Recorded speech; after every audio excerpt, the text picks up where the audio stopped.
தெய்வம் நீ என்று உணர் யூடியூப் சேனல் உங்களை அன்புடன் வரவேற்கிறது.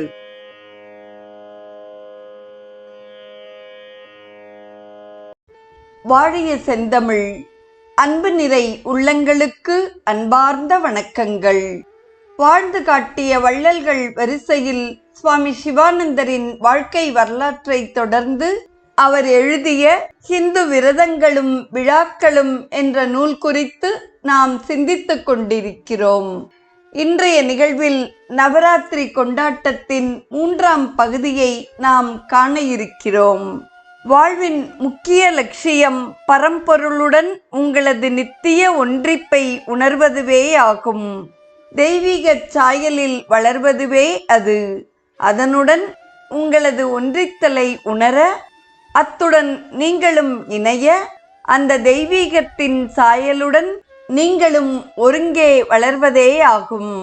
எனவே சாதகன் முதல் படியாக அவன் பிறவி எடுத்த பின் அவனை வந்தடைந்துள்ள கணக்கற்ற அசுர இயல்புகளையும் மாசுகளையும் நீக்கி தன்னை தூய்மைப்படுத்திக் கொள்ள வேண்டும். பின்னர் உயர்ந்த பண்புகளையும் புனிதமான தெய்வீக குணங்களையும் பெற வேண்டும். இவ்விதம் மிகவும் அமைதியாக திகழும் தடாகத்தின் தெள்ளிய நீரில் சூரியனின் ஒளிமிக்க கிரணங்கள் பிரகாசிப்பது போல தூய அறிவு அவனிடம் பிரகாசிக்கிறது. இதற்கு உறுதியான எண்ணம், திட்டவட்டமான முயற்சி, மேலும் இடைவிடாத உழைப்பு வேண்டும். அதாவது ஆற்றலும் எல்லையற்ற சக்தியுமே அடிப்படை தேவைகள். இதற்கு அன்னை பராசக்தி சாதகன் மூலம் செயல்பட வேண்டும். முதல் 3 தினங்களில் மேலாம் ஆற்றலான பயங்கர துர்க்கையாக அவள் எவ்விதம் வணங்கப்படுகிறாள் என்று பார்ப்போம். உங்களிடம் நிலவும் எல்லா தீமைகளையும் கெட்ட குணங்களையும் மாசுகளையும் இல்லாததாக்குமாறு நீங்கள் துர்கா மாதாவிடம் பிரார்த்தனை செய்ய வேண்டும். ஆன்மீக சாதகனிடம் நிலவும் கீழான விலங்கு இயல்புகளுடன் அவள் போரிட்டு அவற்றை இல்லாததாக்க வேண்டியுள்ளது. அது தவிர உங்களது ஆன்மீக பயிற்சியையும் அதனது பல்வேறு ஆபத்துகள் மற்றும் சோதனைகளிலிருந்து உங்களை காக்கும் சக்தியாகவும் அவள் விளங்குகிறாள். இவ்விதம் முதல் 3 தினங்கள் உங்கள் மனத்தில் நிலவும் அசுத்தங்களையும் தீய சுபாவங்களையும் அகற்ற அன்னையின் சம்ஹார சக்தியை வழிபடுவதாக அமைகிறது. பழைய தீய வழக்கங்களையும் அசுத்தமான இயல்புகளையும் எதிரிடை ரீதியில் இல்லாததாக்கும் உங்கள் முயற்சியில் ஈடுபட்ட பின் அடுத்த முயற்சி நீக்கப்பட்ட அசுர இயல்புகளின் இடத்தில் ஒரு சிறிய ஆன்மீக தன்மையை உண்டாக்குவதே ஆகும். பகவத்கீதையில் பகவான் ஸ்ரீ கிருஷ்ணர் விளக்கி கூறும் தெய்வீக இயல்புகளை பெற வேண்டும். சாதகன் அனைத்து நற்பண்புகளையும் வளர்க்க வேண்டும். தெய்வீக ஞானமாம் அரிய பொக்கிஷத்தை பெறுவதற்காக அவன் ஒப்பற்ற ஆன்மீக செல்வத்தை பெற்றாக வேண்டும். இந்த நல்ல குணங்களை வளர்க்கும் முயற்சியானது ஒழுங்கான ரீதியில் மேற்கொள்ளப்படாவிட்டால் பழைய அசுர இயல்புகள் மீண்டும் மீண்டும் தலை தூக்கும். எனவே சாதகனின் முன்னேற்றத்தில் முந்தையதைப் போலவே இந்த நிலையும் முக்கியமானதாகும். அடிப்படை வேறுபாடு இதுதான். முந்தையது மோசமான ஆணவத்துடன் கூடிய கீழான இயல்புகளை திட்டவட்டமாக அழித்தொழித்தல்.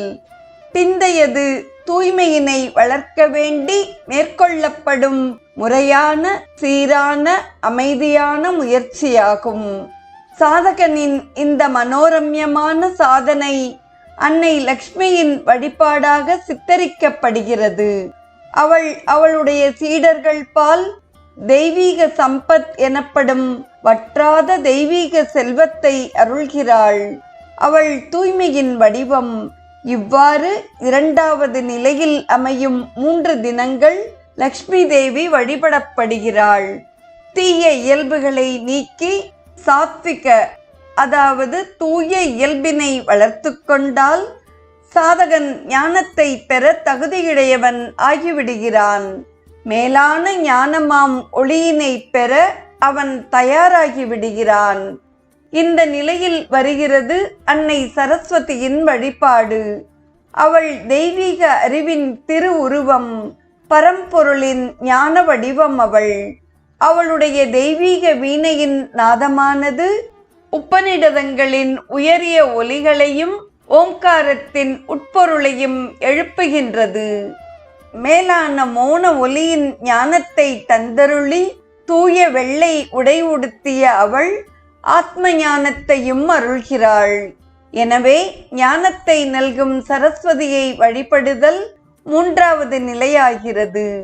இவ்வுலகில் வாழும் போதே சரஸ்வதி தேவியின் அருளால் ஞானத்தை பெற்று விடுதலை அடைந்த வெற்றியை குறிப்பதுவே 10ஆம் நாளான விஜயதசமியாகும்.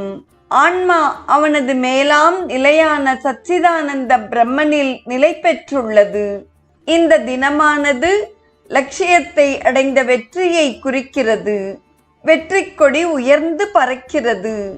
நானே அவன், நானே அவன், நானே அவன். இந்த ஏற்பாடு சாதகனின் ஆன்மீக முன்னேற்றத்தில் ஒரு சிறப்பு நிலையை குறிக்கிறது. படிப்படியான வளர்ச்சி பாதையில் ஒவ்வொருவரும் கடந்து செல்ல வேண்டிய படிகளை அது குறிக்கிறது. ஒன்று மற்றொன்றிற்கு வழிவகுக்கிறது. இதில் ஏதாவது சுருக்கம் செய்தால் அது எதிர்பாராத தோல்வியில் முடியும்.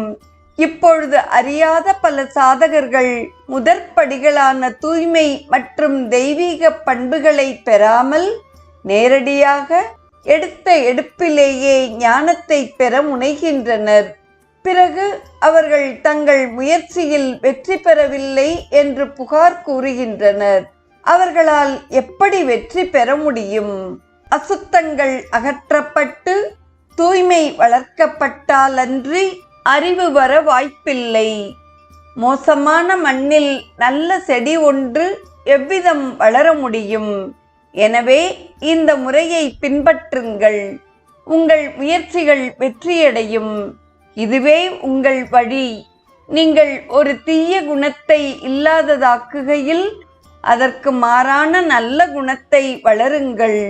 இந்த முறையினால் உங்களது லட்சியமான ஆத்ம அனுபவத்தை அடையும் உயரிய நிலையினை நீங்கள் விரைவில் எய்துவீர்கள்.